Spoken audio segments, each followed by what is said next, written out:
విజయనగరం జిల్లాలో breast cancer పై అవగాహన కార్యక్రమం నిర్వహించారు. నగరంలోని మహేంద్ర, మహాత్మా గాంధీ క్యాన్సర్ ఆసుపత్రులు సంయుక్తంగా ఏర్పాటు చేసిన ఈ కార్యక్రమానికి జిల్లా ఎస్పీ దామోదర్ హాజరై ర్యాలీలో పాల్గొన్నారు. ఆ తర్వాత ఆయన మాట్లాడుతూ క్యాన్సర్ ను ప్రాథమిక స్థాయిలోనే గుర్తిస్తే క్యూర్ చేయవచ్చని చెప్పారు. ముఖ్యంగా మహిళలందరూ క్యాన్సర్ పట్ల అవగాహన కలిగి ఉండాలి అన్నారు. విజయనగరాన్ని క్యాన్సర్ ఫ్రీ జిల్లాగా, ఆరోగ్య నగరంగా మార్చేందుకు ప్రతి ఒక్కరూ కృషి చేయాలని పిలుపునిచ్చారు. అవగాహన కార్యక్రమం తీసుకువెళ్తే prevention is better than cure అన్నారు.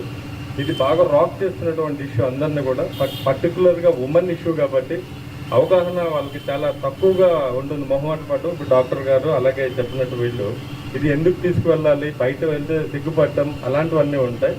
అటువంటి వాళ్ళకు కూడా ప్రతి ఒక్కరు కూడా దీన్ని అవగాహన కల్పిస్తే స్క్రీనింగ్ టెస్ట్లు అలాంటివి మొదటి దశలోనే కనుక్కుంటే మనం ఆ ఫ్యామిలీని మనం సేవ్ చేయొచ్చు.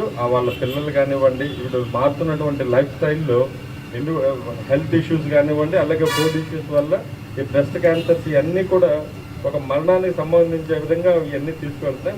మొదటి దశలో వీటిని ఈజీగా ఐడెంటిఫై చేస్తే